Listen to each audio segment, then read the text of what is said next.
Who'd you talk to? What's going on? I'm awfully blue. It's me. It's Mike Lepre, King Michael. Legit Paranormal. Must be Sunday night. I'm looking for the little doohickey that changes the lighting because I'm awfully blue. It is 07102022. Not much for the math geeks. Joining me as always, Buddy Money there. What's up, buddy? Good, Mike. Good evening. How you doing? I'm joining you from another beautiful evening here in the lovely mountains of Smithfield, Rhode Island. Yeah, no wind still. It's beautiful out there. You never know there was like Route 44 on the other side of these mountains and like people because who would have thought? I don't see. I just see an eagle every now and again flying above. He's the only one allowed in the no-fly zone. So it's really good. It's also really good because last week I was suffering. My pancreas was yelling at me, and I didn't have a beer of the week. I did have a beer of the week, but I couldn't drink the beer of the week, which is unfortunate. But what is fortunate is pancreas hasn't been bothering me in a few days, so I'm happy to have a beer of the week that I will be drinking this evening. This beer of the week comes to us from a state over, the next state over from our guest this evening. It comes to us from Rapid City Falls, South Dakota. It's called Juicy Bruce. It's a Simcoe single hopped IPA. It's brewed with passion fruit. It tastes like it's got a grapefruit taste in the back of it. Also, from the same area of the country, you can find it in any liquor store anywhere in the United States. Brewed right in Milwaukee, Wisconsin, the state over to the east, Miller Lite. So I mean, either or, you can't really go wrong, Mike. Joining us is Joey Paranormal. And Joey, the first thing I'm going to ask you right out the bat is grapefruit a beer? No, it's a seltzer, my friend. Right? And it says Juicy Bruce. That ain't my drink. How are you doing, Joe? I'm pretty good. I'm alive. Started class last week. Been very, very busy. Good busy, I guess, so I can't really argue. Golf today, had 3 legitimate double bogeys, which is always good, you know. Ooh, yeah. Actually being able to get the ball in the cup without having to take a drop. So, man, if that was a sport, that'd be impressive. Buddy, why don't you do the introductions? Okay, like I said, joining us from the Midwestern section of the country, from Minnesota to be specific. She's a paranormal investigator, longtime paranormal investigator. She's a researcher. She's also the owner of and proprietor of the Boyd House, which is a historically haunted home in Boyd, Minnesota, that she opens up and allows people to come and investigate and stuff. Please welcome to the show, Jill, founder of St. Croix Paranormal, Jill Shelley. Welcome, Jill. Hey, Jill. Hi, thanks, guys. Hey, thanks for having me. How did Buddy do on the introduction? Really good. I didn't slaughter her name, dude. It was an easy no. Her name is for you. That's right. That's in the weird. And usually people don't get St. Croix Paranormal right, so you got that correct. So that was good. Yeah. Hey, buddy. Plus one. Right. Plus one. Right. Jill, have you ever seen the show before? I have not, but I like that you opened up drinking beers because I myself am actually having one, so that made me feel better. Yeah, all right. I just because that's what I was kind of alluding to. I didn't want to shock you by it. I'm not gonna be, parachuting with the shotgunning a beer. Parachuting.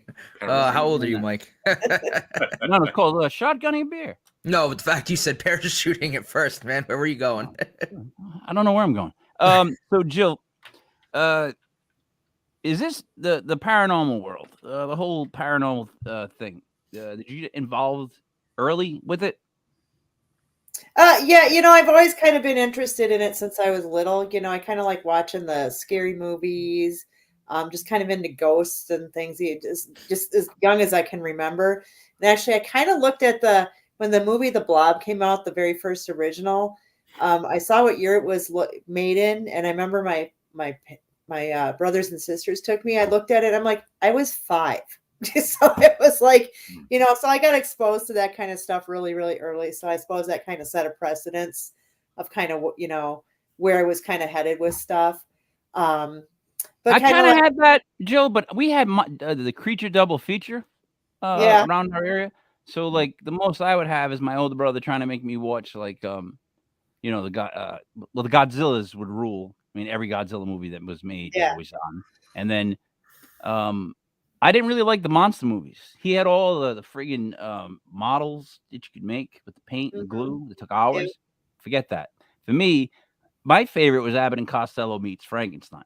That was my favorite as far as horror. So when it comes to people that like horror movies, what do you mean by horror movies? Because what really scares you? What scared you? I don't know.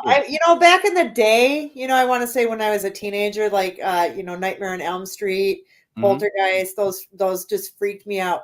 Now as an adult, I mean, there are some that are like, oh, that's pretty cool, but then they kind of end stupid. So there's none recently where I'm like, oh my God, that was amazing. So I guess, I kind of go back to the old school. And I think just because we hadn't seen that type of technology before, because now I watch and I'm like, oh, wow, that's really cheesy, but back in the day, it was pretty spooky. And plus, you didn't hear of grisly murders and stuff that made it seem not that scary. Like, it's like, I always ask people, like, because what scares you? And I'm trying to figure out what literally scares people. Like, what scared them? What moment in anything scares somebody? Obviously, when things jump out at me, that scares me. I'm one of those people. Anybody that if you're waiting around the corner and you get them at the right time, there's no better feeling. 2, you're gonna scare them, right? My thing is, so what scares you now, though? So I want to jump way ahead. What scares you now? What actually scares you? Well, I guess like if you're talking like certain things that happen, I know like when we're investigating, I don't want to be shut in a room. So I don't like to be in closets. I don't like to be in there. If I do, I usually have a foot in the door. Actually, it was kind of funny. We were just actually investigating a schoolhouse, and it had 2 entrances that you could get in or out, out into the hallway from this classroom. And the one door had slammed shut, and then the other people couldn't open the door. They're like, Joe, we can't open the door. And so I wasn't thinking anything paranormal holding it. I was like, oh my God, the door locked, because it's an old building. Yeah, bad janitor. So then I start hopping. I like really quickly went to the other exit, and I'm like standing outside the door, and they're like, come here, check this out. I'm like, no, no, I'm in the hall. I'm good. So, so that's kind of like. All right. So moments in life can scare you. I get that. Moments that don't make sense. But being in the closet, I'm going to truck that to claustrophobia. Let me check with Joey on the scoreboard. Joe? Yeah. All right. So, not that Joe knows what he's talking about, but I don't know why I'm even making you keep score. So that's that. But all right. So being scared of something unknown happening, is that the crux of what we're talking about? Like what we're really scared about is when something happens that shouldn't. Yeah, everybody's always kind of afraid of the unknown. I kind of got into the paranormal because part of me was afraid that death was it. Like I couldn't handle like it's completely black and you're done and it's over and there's nothing. I can't fathom like there's nothing. I just couldn't. I can't handle that. So I think that's kind of what pushed me a little bit too to pursue the paranormal.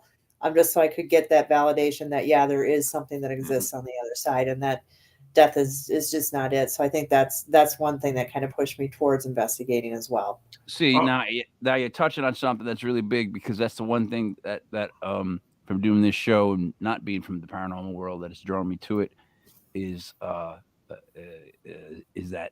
almost safety of it in a weird sort of way of paranormal as far as just paranormal as far as a way to categorize things. Buddy, let me gather my thoughts and you continue because I know exactly. All right. I do have a question. As Joe, one paranormal investigator to another. I've been doing this about as long as you have. Out here we have Ocean State Paranormal. So approaching the field, do you find it, we're talking about things that scare you. As a paranormal investigator myself, I'm not so scared of the unknown factors going into a location. The whole, is it demonic? Is it this? Is it that? Am I going to get possessed? Anything? Am I going to get hurt? Am I going to get cursed? I'm more scared of the real factors, like the human, like your clients being out of their mind, or like it not being real, or fraudulent investigations? Do real life things like that scare you as an investigator? Things like that on your mind when you're out there in the field? Well, we used to do private homes. We kind of quit doing that now. We just had a lot of bad experiences, like you say, doing that. Like you say, people making stuff up. We've shown up where people were really drunk. We've shown people who just kind of thought they could make it a party night. Yep. Have a bunch of friends over and watch the investigators do their thing. So they're, just kind of that kind of thing. So we kind of focused more on doing, private investigations where you paid locations, or businesses will do that because you get that, to yourself as well. And buddy, thank you because you brought me right back to where I wanted to be. First off though, the rise of tailgating something paranormal is bizarre to me. It's almost like country music, like the return of that pop country music. I can't quite get it. Doesn't seem like country music to me. That doesn't count. Back to the whole thing. What I'm trying to say is the company thing is, I think people get into this because of life and death. Like, I really think death is the main issue behind a lot of people when they get into this, because you're not just searching for something to scare you. You're not just searching for something to prove. Your validation is like it would be the ultimate, find. Yep. So in little things that have been done or that I've seen, it's oddly gotten me closer to believing in there's got to be something else. Like it's I don't know if that's what it's done to you for being in paranormal so long. You've been in more than I have, but I feel like now I've gotten more proof, at least more of a vibe, that there is definitely something past what we're living now. Does that happen to you? Yeah, I feel that too. Like I said, that's kind of why I started, because I wanted to prove to myself that there was other, the dimension or heaven. And there's just been so many, questions. A lot of times when we investigate, after a while, I just wanted to know more about the other side. So I asked a lot of questions regarding, what's on the other side. And I'm sure a lot of investigators have as well.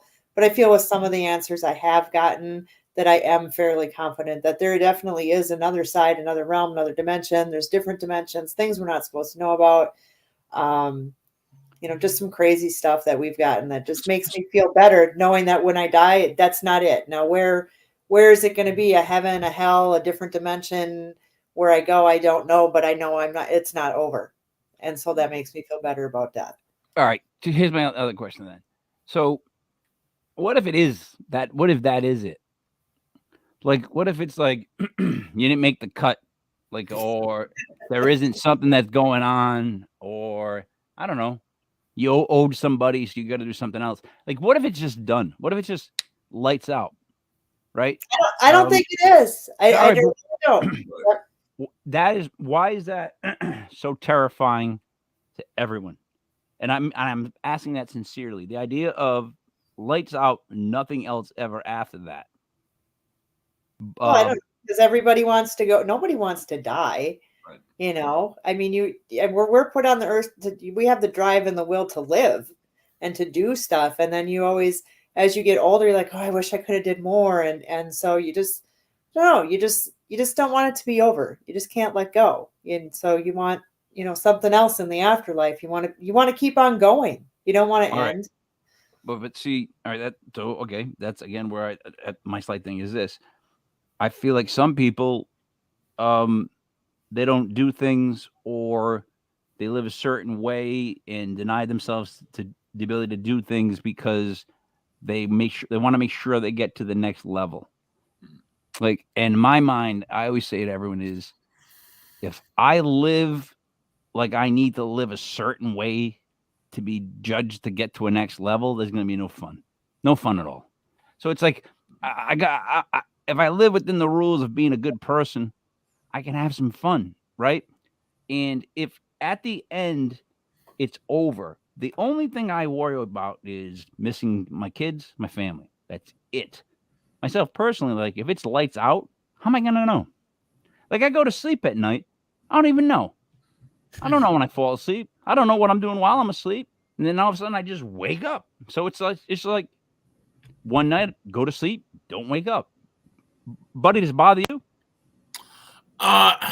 Mike, honestly, in the experiences that I've had in the last, I don't know, 10 to 15 years, I want to say that I never really had a strong religious faith, but having a faith in something afterwards is just, not that I have irrefutable proof or anything. It's just a lot of like, if anything, it's a lot of coincidence, maybe, but I mean, just a lot of like responses from people that like Well, were here's here the at issue one with time that are two. no longer. So that the fact that they're still talking to me after they've passed gives me a little bit of faith that there's something afterwards. Maybe.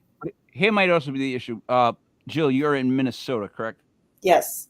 All right. Second question: why are you in Minnesota? I'm blaming on my parents. I'm sorry, I could not resist. I try to keep the jokes to a minimum. You know what? We who live here ask ourselves that every winter. Like, why do we stay? Why are we here? So, because we have 3 great months. That's why it's so worth it for 3 months. But you guys don't have the jaded view of religion when you were younger, growing up, like the Northeast. I think the Northeast, we kind of like, don't we like run on like just rotten things happening in the church? In other words, like there's a whole 3 or 4 generations that just came through where they got soured on the idea of church, which I think was a bad idea in the sense that they get soured on the idea of getting together and you're coming together. That part of it, the whole community part of it, just between that and social media, done. But like, I mean, a church literally looks like a roller skating rink on a Wednesday. There is nobody in the building. It's awful. So I think that's what. Joe, what are your thoughts?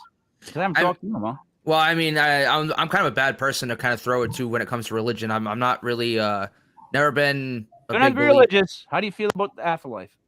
Oh, the afterlife. We're going that way. So I actually agree with Jill very much about. It's very hard to fathom, and I think as humans we can't fathom. It just the end, like our candle blowing out and it just being dark and nothing. And I think.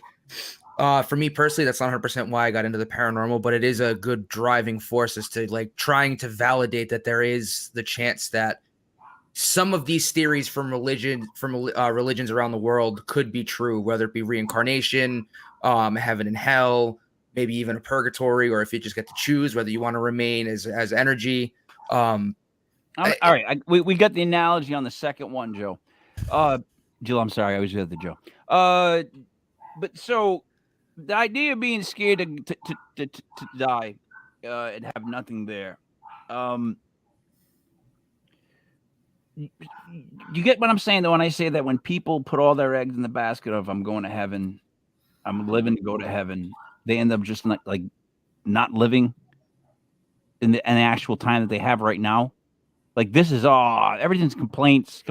This is bothering me. This is bad. This is going on.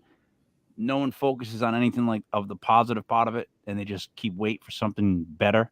Like not everybody, but some people are just literally waiting for someplace better, which makes me feel like they're not really doing. Like the old ladies who go every single day to church and pray just to pray because they want to like save their souls and go to the afterlife, even though they've been great people their whole lives and they still do it like that. That in New England we have that Catholic guilt that holds on and makes us be good boys or makes us be bad. But if we're bad, we're going to go burn in hell. And that's that thought that sits in the back of this generation's head, you know? In other words, Jill, do you think we're going to be judged? You know, it just really depends on what your belief system is. You know, nobody says there's a strict one God, one judge, one this. I think it's whoever you believe in. You know, and nobody ever really knows the true answer. If there is, all right, but what if I believed in stabbing, shooting, and like just chewing off people's like limbs? That's what I believe in.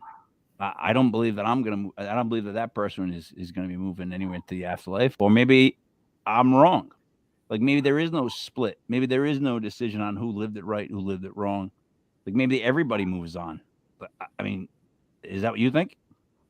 Well, of course, everybody does move on. It's just depending where you end up in the, we have, so many hauntings, with supposed serial killers in that home or a murderer in that home, and why are they still there? So, you can have it both ways. And again, I think nobody's gonna know. That's the one, as George Carlin would put it. That's that one piece that, like, in any argument, you just can't get past. It's that you don't know. We don't know. We don't know about this whole thing moving on. Okay, so I wanted to get that out in my first 20 minutes. Now, as far as what you do, Jill, for the organization you put together, tell me about it. Tell me about how you put it together, why you put it together. Well, I was just kind of looking for somebody to do, because I didn't know anything about having actually going out and do paranormal investigating till like the advent of the TV shows. And then we were like, oh my God, you can really do this. So I did find a great group of different people, throughout, networking, friends of friends, that kind of stuff. And we put together probably about 4 now solid people that we've always been together since 2010. And we just started traveling. We, first started investigating, private homes, local businesses that were haunted. And then we started traveling to well-known haunted locations just to see what kind of other activity we could get and collect evidence and just kind of further our education. And, we kind of started with just a little bit of equipment. Now we own so much stuff. It gets kind of addicting on buying things. And so then, that's kind of what we did for the last 10 years. And then by doing that is how I decided that I wanted to get my own haunted location. And then I decided to go ahead and purchase the Boyd House when I came across that. That's great. As an investigator, you have all this equipment you talk about. If you could pick anything across the board that you've ever used, that you use now, that you don't use anymore, that you want to use in the future, what's your favorite piece of equipment and why? Well, I know a lot of people have controversy with it, but I've had so much really good results in it. I hands down love the spirit box or any of the different variations of the spirit box, just because of the scientific, behind it, not being able to talk. You can't talk 1/100th of a second, and that's how quickly that goes through that channel. And I have gotten actual swear words. And I run mine also only on AM. Radio station, so for sure you're not going to get that. With like one of my favorite ones is we were doing a private home in Stillwater, and it used to be owned by Captain Jenks, who was a riverboat captain back in the day. So this guy lived in a historic house. His whole family had experiences but him, and he was a very intelligent man. He had I swear 50 different letters after his name, PhD, MD, all this stuff after his name, because he gave me his business card. And he was a professor. So he was did not believe, but he understood the science behind the spirit box. And I ran it in the house and I just said, hey, whose house is this? And plain as day, it said Captain Jenks. And then I made him a believer that day. So that was pretty cool.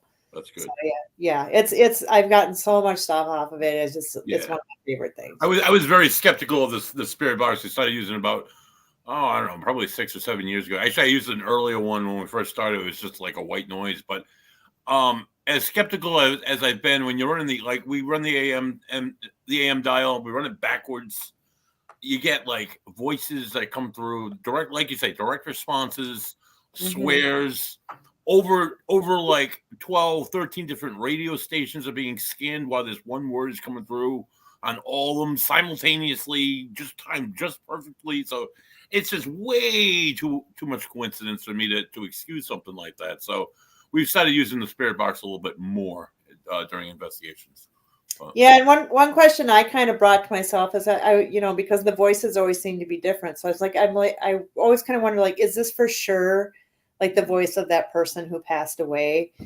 And I actually had somebody, we had done an old building that used to be an old hardware store back in the day in downtown historic. And we got answers to the question. I said, what store is this on the spirit box? It said the hardware store. And I answered a few other questions. And this lady contacted me to tell me, she goes, that was my grandfather's voice. So she wanted to know if we had found anything else, but she's like, that was his store and that was his voice. So that was pretty cool to actually have somebody validate the voice as well as, the information, which we already knew was being validated by the answers. Yeah, Buddy got us with that. Him and Kevin Hart, and very early on in our shows, it was basically, to me, it was just a guitar amp that kept skipping dials. And we talked to it for like 50 minutes. Well, I didn't talk to it. Buddy talked to him for like 50 minutes. Nothing. And like I tell everybody, Jill, I was so excited that it was going to end without it saying anything, just because I wanted to rib Buddy afterwards. And then he asked that one last question, like, "What do you think? How do you think?" I forget what it was. I asked what the former curator who died and was there for 35 years thought what the current curators had done to the museum and the building that, and we got a very direct answer. He said, "Do you like what he's? Do you like what that he's done with the place?" And there was like maybe like I say on the third beat, absolutely. And I was like, oh, like from the 50s, like I couldn't explain the corny absolutely. Sound like it was like an old radio show. And I was like, I thought it was the fix was in. Like I thought they played that sample.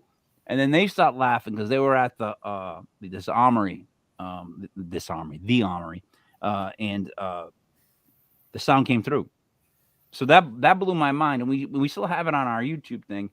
And it's weird because it's like I don't go out of my way to show it to people that don't want to hear something like that or to believe something, because we're now at a point where people either want to believe it or have shut themselves down completely. And you can make them listen to it. They don't care. I'm being honest. Like when I keep saying that people are jaded, I keep going back to the UFOs. They're telling us there's UFOs everywhere and nobody cares. Blowing my mind. Jill, when you bought this house, first of all, as a homeowner, was there a lot of problems with the house itself? Well, Frank, I don't live there, so that's good. So I can let some stuff go. But yeah, I did have to do a lot of restoring of it because it needed a new roof. You know, it was built in 1901. And so it just needed just a lot of work. You know, we had to replace the roof, the gutters. We had some things break down as we were working. And then I wanted to bring it back to the 1900s. So we put up a lot of the old Victorian wallpaper, you know, just putting it in the furniture and just kind of doing just a ton of stuff while we were there. So yeah, it's been a lot of work, and it still continues to be a lot of work because I didn't realize I have the one to maintain it, you know, in between people. So I don't even come in. Yeah, I would think you have to fix it up, but keep it looking like it did. Like you can't change it too much, but you got to fix the main stuff, probably the pipes, the electrical must be a mess. I could just think about the only issues with a house like that. But congratulations on the purchase of the house. How has been like having people there been going? Like really good. You know, it takes a little while to build things up. We started in like 2019, I believe it was. So the last 2 years have been really, really busy. We've had probably, I would say, at least 200, 300 teams in since we've opened, you know, and most of them get results. So just a lot of different activities, you know, look at shadow figures, voices, you know, spirit box responses, equipment, interaction. Sometimes they'll just, you know, hear voices, footsteps, being touched, just kind of a whole gamut of things. Wow. Imagine 200 or 300 groups. Yes. A lot of people. It's a lot of people. A lot of paranormal investigators. People. That's good. Joe, you with somebody you want to? Oh, you go ahead, buddy. Go ahead. Yeah, I'm sorry. I got a quick question, Joe. So again, being a paranormal investigator, I'm also a history dork. So the history, I do all the research. The history always gets me. A lot of what I find it a lot around the paranormal, not so much in the paranormal, but like around outside the paranormal, people who are interested will often say, hey, was there like a murder there? Somebody killed themselves, something violent. Say, no, it's not always the case where somebody dies or something violent happens. Sometimes it's just people living there. Do you know the history of the house? Any awful things happen, any tragedies, or is it just like people living in a house that are still maybe hanging on? Well, you know, our deed goes back to 1889, so who knows what happened back in the day. It was an old Wild West town, and the railroad ran right outside behind, so we get a lot of energy, I think, from the railroad. Nice. So you can still see the train run and feel it by, you know, as it goes by. It's that close. You can, it's pretty much in your backyard. But that was kind of what got the town driven up. So back in the day, they had like 500 people in town, and I have pictures where you can see it's like they got the cowboys, they got the horses, the wagons, everything. So, and it was a booming town. They had hotels and restaurants and all kinds of things. And now it's a dead, dying town. Was it a gold rush or a silver rush, or was it just on the railroad? I think it was just on the railroad. It was also located, the edge of town was located on the Sioux Dakota reservation line. So I'm sure there was a lot of history going back and forth with that. Native Americans, of course. That's like Black Hills country, right? That's about, or yeah, that's Dakotas, but yeah, we're real close to South Dakota. And so, so then the earliest findings I can have of a family is Fred and Minnie Eckert, who moved in there in 1912. And both Minnie and Fred died in the home. Minnie had a stroke, and I'm not sure. Fred just died of old age, but I'm guessing a heart attack or stroke or something. Fred died of Minnie. Fred died, or Minnie died first, and then Fred died 2 years after. That's what happened. She did it. Yep, and they both died, and then their funerals were Minnie's funeral was held in the home for 3 days. Yep. Which was customary in the back in the day. And her child, when he was, I believe, 3, he choked to death in the house as well. So, and then she also had another stillborn in the house. And then we had another lady die in the 70s, elderly 70s. So I'm assuming stroke, heart attack, something. I never really found any information other than I know she died in the house. But as far as like any other things that I can tie for deaths or anything, I couldn't tell you. So just those normal deaths, other than the child. Like not just the boy house, like any location that you've investigated, any of the research that you've done, on the percentage of the places that you've investigated that are haunted, how many of those have like violent incidents or violent crazy deaths or like suicides or just awful tragedies? Would you say? Getting grim, huh, bud? Yeah, I would say I would say maybe like a handful. When you go to the asylums, those have a little bit more history of people getting murdered and deaths, the suicides, just regular death. And then we've been to Villisca X Murder House, which has had a lot, the 7 deaths, with the children and stuff. So yeah, I would just say a handful with the actual negative murder type suicide. Otherwise, usually just people that live in a house for so many years and their energy just collects there and stays there, right? It's not nothing scary, nothing traumatic, nothing crazy. Just usually it's just people, right? Right. Most of the time. But that that goes back to a lot of people think all the ghosts are evil and demons and demonic, and that's such a handful of time. And even some of like your little smaller scratches or tugs or pushes or things are more of to me just for them to just be like, hey, yo, I'm over here. So I don't think as far as demonic goes, that's pretty rare. Does happen, but rare. So then Jill, let's talk about the little kid voices. Are they little kids? Are they actually little kids? Well, it depends on the location, and you got to kind of figure it out yourself. Of course you're going to have a demon that's going to probably entice you as being a child, because otherwise who's going to want to talk to the demon? Nobody. But that's going to be up to you, and use your gut and your instinct to figure that out. No, but what I'm asking, I guess, is but you think that children, spirits of children can get stuck? Oh, definitely. Any spirit can get stuck, but I think a lot of times with the children, especially when it's traumatic, they don't understand what has happened and they're frightened, and then they don't really know what to do. So then they are kind of stuck, and then they just become happy and played where, if that's where they played and that's what the place that made them happy, wherever they are, then that's where they're going to go. Does that makes them safe? But see, I guess my issue is that meaning that they did not cross over? Like, is that saying that a child had something traumatic, so it's stuck here? I wouldn't say every child gets stuck here. It just depends on that particular child, on how they went out in the world and how their energy and how they just, manifested in the world. So it just depends. Like nobody really knows. Again, like when you die, they all say, oh, you go to this tunnel of light, and, nobody really knows. And, maybe that child's afraid to go to the light, and so they stay behind. We don't really know. This is all a theory. But that's just kind of where we kind of feel, I think, because no matter what, I think humans have to have an answer for everything. I also have wacky opinions. I think I've officially decided. What's today's date? Joey, write this down. 7/10/2022. My thing is, actually, I'm left-handed. I do not believe that any of the voices that you hear that are children are children. I firmly believe that all dogs and children should go directly to go. That's it. They should just pass on. And I don't see how a child who has something traumatic happen to them would be stuck in that traumatic moment. One, I don't see how the universe can balance that. Two, I don't see how anybody who claims they can help people pass on wouldn't go and help that child pass on. I think when it comes to the child side of it, it gets weird for me because some places they got a lot of children, they talk about how they have a lot of children voices. And it's like, I don't know. I don't know. Then that's just a personal belief. Joe, do you understand what I'm saying with that?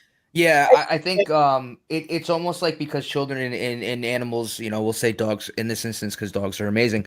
Their souls, their spirits are so pure that it almost feels criminal that if something traumatic or just an early death or just a death in general were to happen to a child, a dog, another animal, that they wouldn't just get a free pass and they wouldn't just pass on instantly because of how pure their souls are.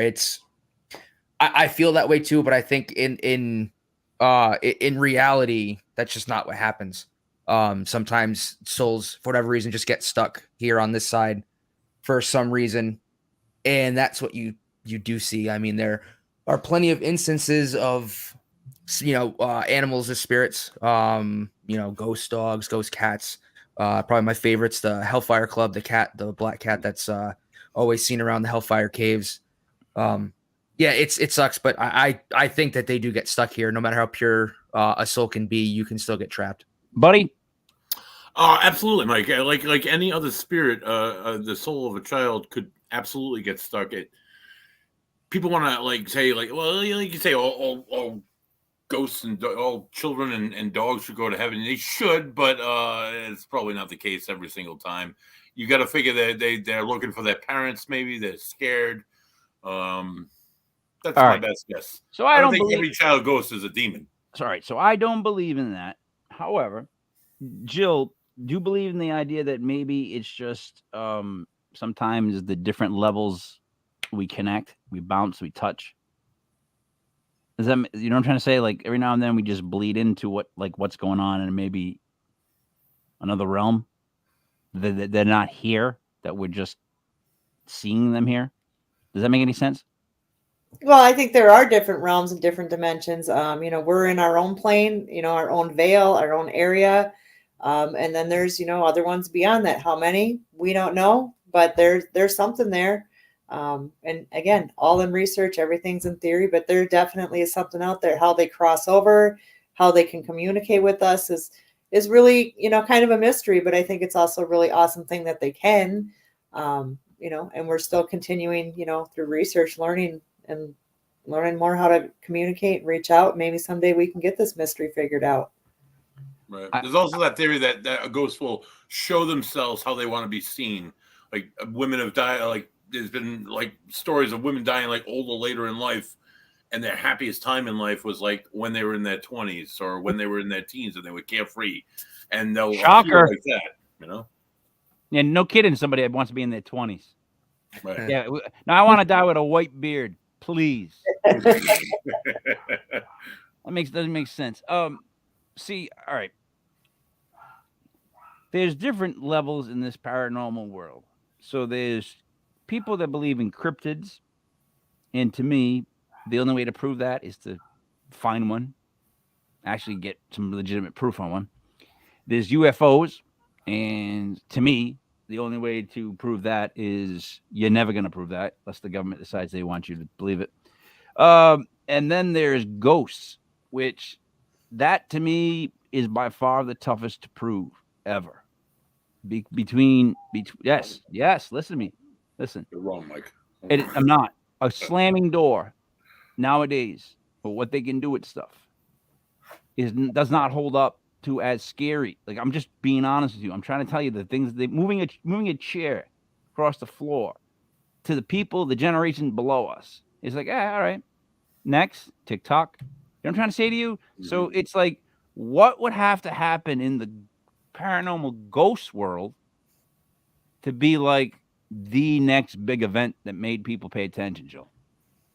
Well, first of all, you're just looking at how Hollywood would make ghosts. Right. So if you were a real experienced investigator, we know when we go into a place, it's not going to be hopping and things aren't going to be thrown around and you're not going to be here screaming and slamming. It's hours of walking around hoping for them to communicate with you. Oh, no, I get all that part. I actually wanted to do a TV show where they never find a ghost ever. Ever. I've said this before, the whole 8 episodes. And then we have a big finale. We hype it all up and they find nothing again. So I get the boring part of it. I'm just trying to condense it. And I don't speak for Hollywood. I speak for the dumb. We're trying to get a handle on the paranormal. So what would it take for us to go, oh my God, did you see that thing that happened with the ghost thing? And people go, oh my God, yeah. Jill? Well, if you understood all the equipment, so if you're presenting certain stuff to people who don't really know about the paranormal, you're not going to understand the equipment. So you're not going to understand the relevance. Like, oh my God, the REM pod and that just went off at the same time. So I think for people, you'd almost have to basically catch some sort of apparition on film, and it had to be like 100%. But I suppose, as everybody else, they all say that you photoshopped it, you cropped it, you did something. Right. So, nowadays it's going to be a lot harder to prove those kind of things. So I guess it's just almost would have to be a personal experience, that if you were in a building and then you could feel the temperature change, maybe you could feel somebody brush your hair. Maybe you would hear somebody whisper something all at the same time while they're touching you and that. So I guess it's going to have to be some amazing personal experience that somebody experiences in order for them to believe. Personal experience. So it would have to be a personal experience. Like that's what I'm saying. So there's nothing that could really happen that would make the public all, for some reason, immediately go, now I believe. Because it's one of those topics that seems to be per person. Well, right? the only reason I say it has to be personal is because nowadays, with the advent of all the technology, people figure, even if it is paranormal, that you faked it somehow. So, I mean, I see so many, I swear anything anybody posts anywhere on any like Facebook groups, it doesn't matter what it is. There's always somebody, did you do this? Did you do that? It was probably this. So even if it was legitimate, there's always going to be somebody who doesn't believe. So that's when it's going to have to come down to that person being like, I was in this building one time and I saw a guy and he touched me. And then I think that's going to make somebody believe. But I think that's just too easy nowadays for people to fake things or disbelieve anything with video. You're just going to have to experience it. Buddy.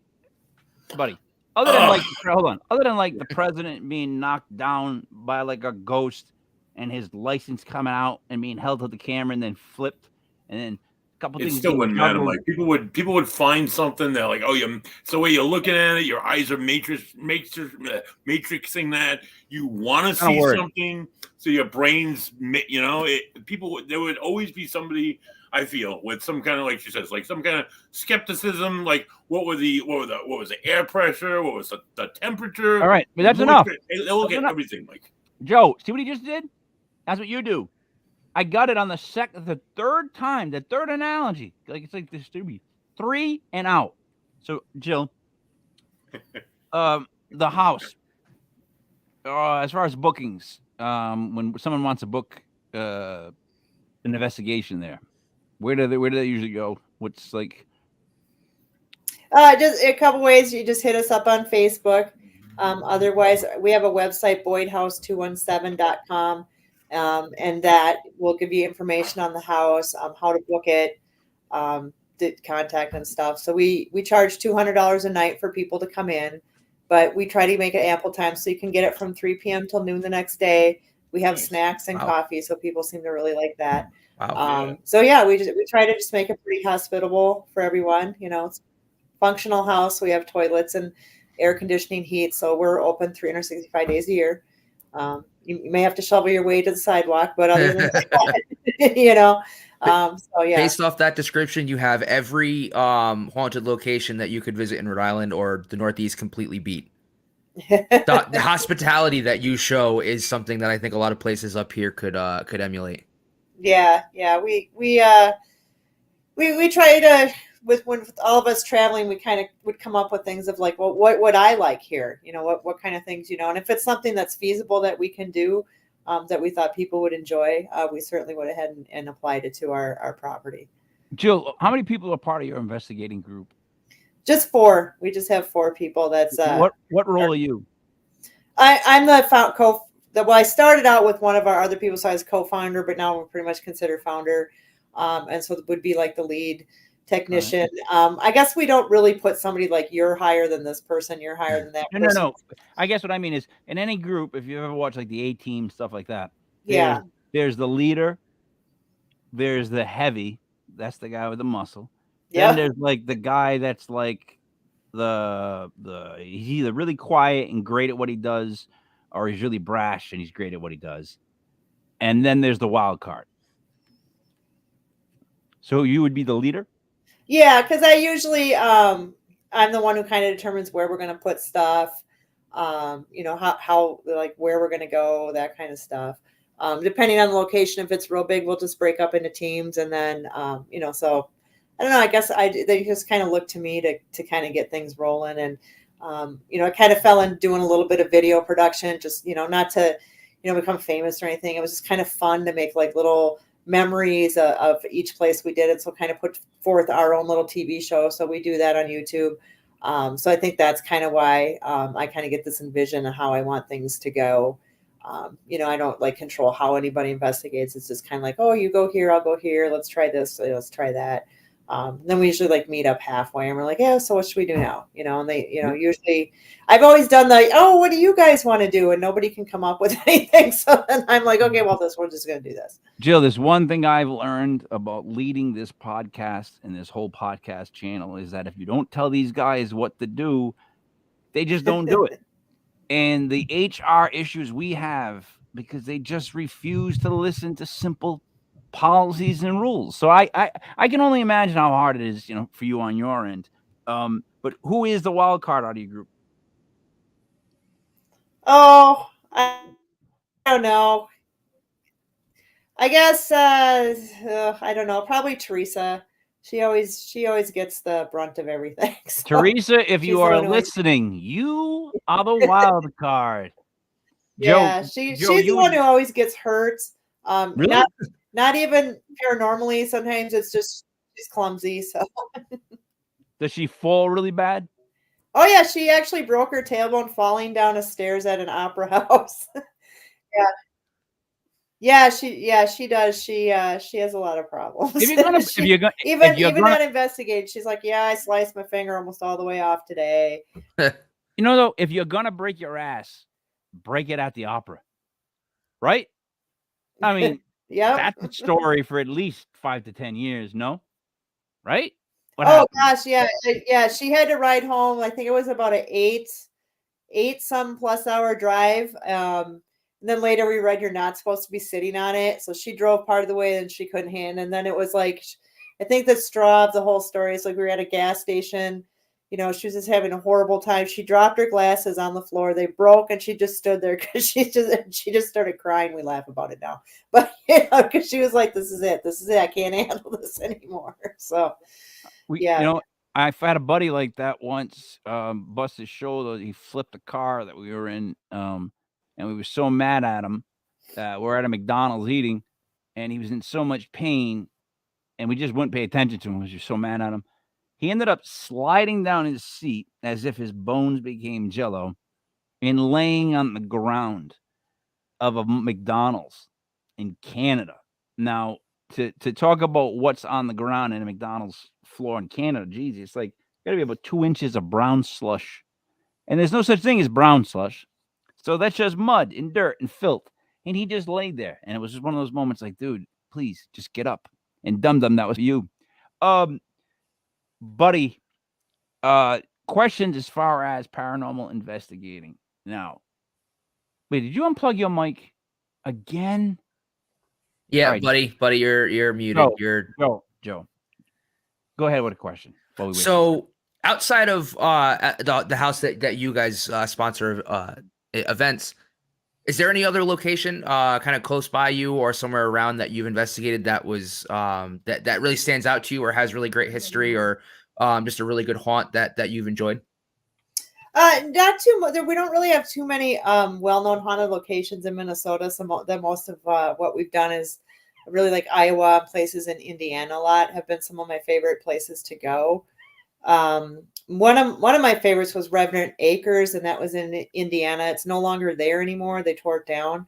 But I just remember when we pulled up, Teresa's like, "Oh my God, we're going to spend the night here," because it was like this old, rickety looking, broken down house in the middle of a cornfield. I was even kind of like, yeah, we are. So, but we had so much activity that night. It was so much fun. What did you give it on Yelp? I don't think there was a Yelp for that. But yeah, it was just a great place to go, and it's just sad to see that was torn down. But yeah, it was a great night. Mike, I'll tell you what, that's another idea that we need to trademark that we've come up with on the show. We need to create the paranormal version of Yelp where you can rate locations for publicly for the community to see. Mm-hmm. That would be good. I mean, you get that on Facebook because I see that on some of them. Yeah, we got to centralize it. Yeah, but you got to make it so more people can find it. Problem with Facebook that I have is I have to read stuff. And it's not that I don't have to. I know it's not like someone's got a gun in my head, but I end up reading stuff, and some people just depress me. They depress me. Here's my big complaint, and I know this is an assay turn, but if my day is miserable, I don't want to read about how your day is miserable. I don't think that's fair. I think you should have to write about how good your day was, or pretend, or just shut up.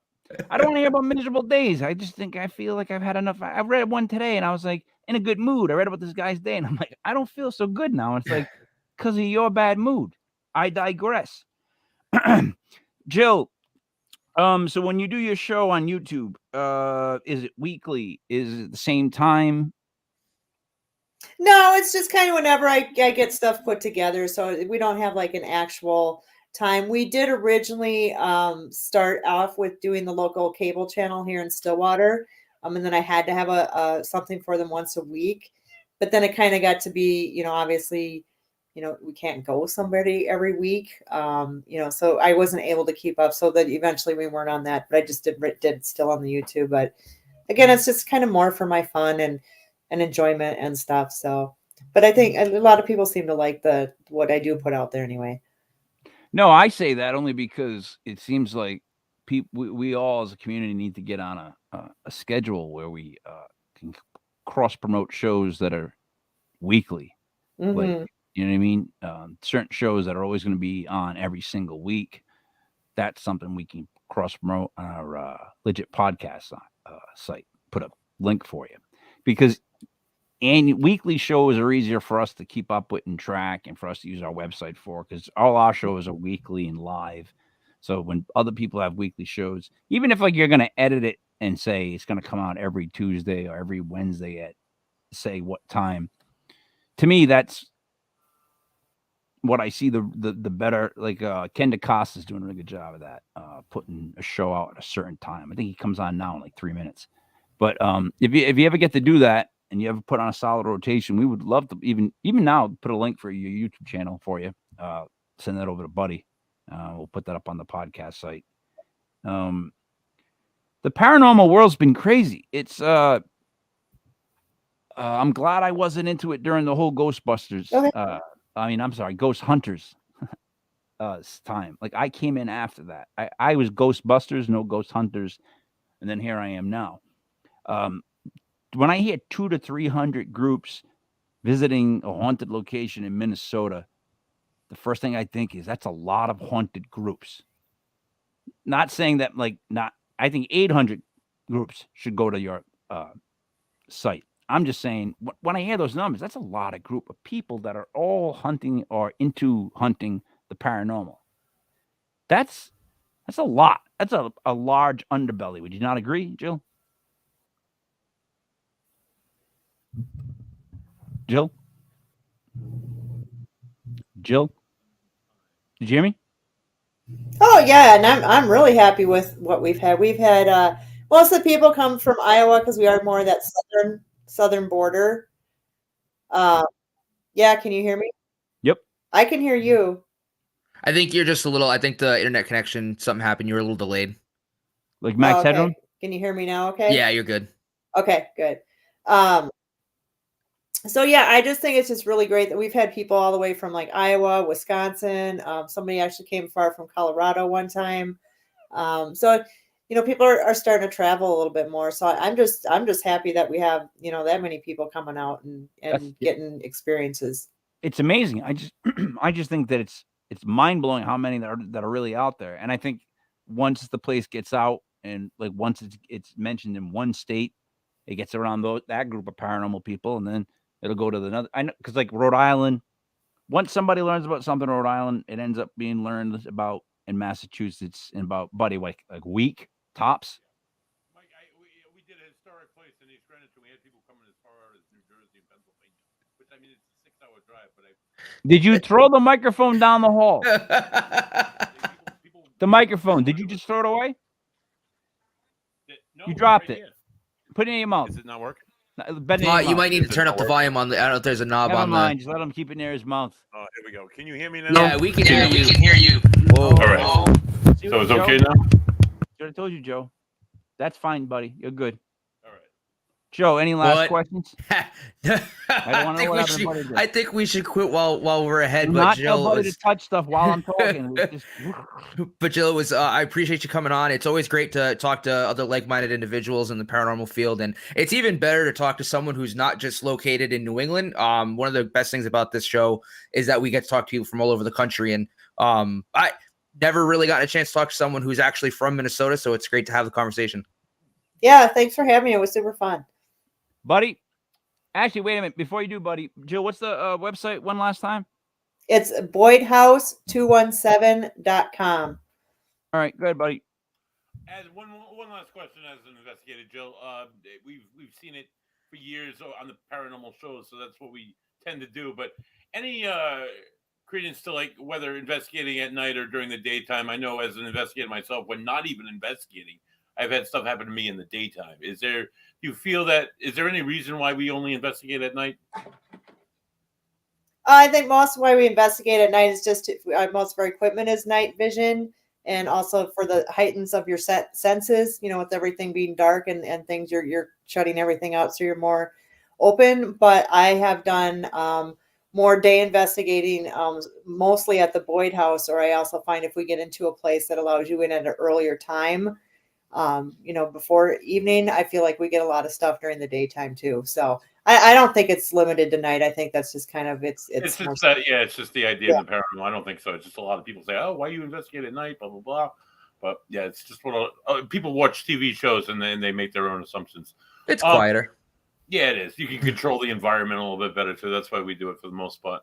But if you're watching and you've enjoyed our time with Jill Shelley, tune in next Sunday live at 7:05 as we hold. Our guest is local demonologist and newly reunited with the Dominion Ministry, James Anito, will join us here on the show live at 7:05 next week.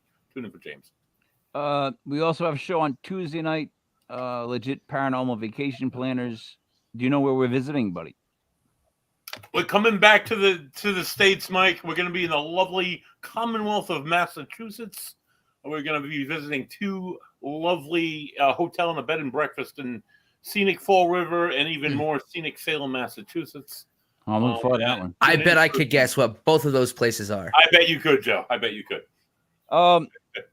Jill, do you have anything else you want to wrap up? We can touch on. No, just if anybody wants to come check us out or contact us, just hit me up and I'll be happy to answer any questions that we didn't cover here on today's show. That's awesome. All right. I have nothing else to say. It's Sunday night on July 10th, 2022. Tomorrow is Monday. The only thing I'll end with is, buddy, no. I got my second electric bill in. It was like $3. So I think it's been $9 and $3. Go solar. That's what my parents are doing. Yeah, it's wonderful.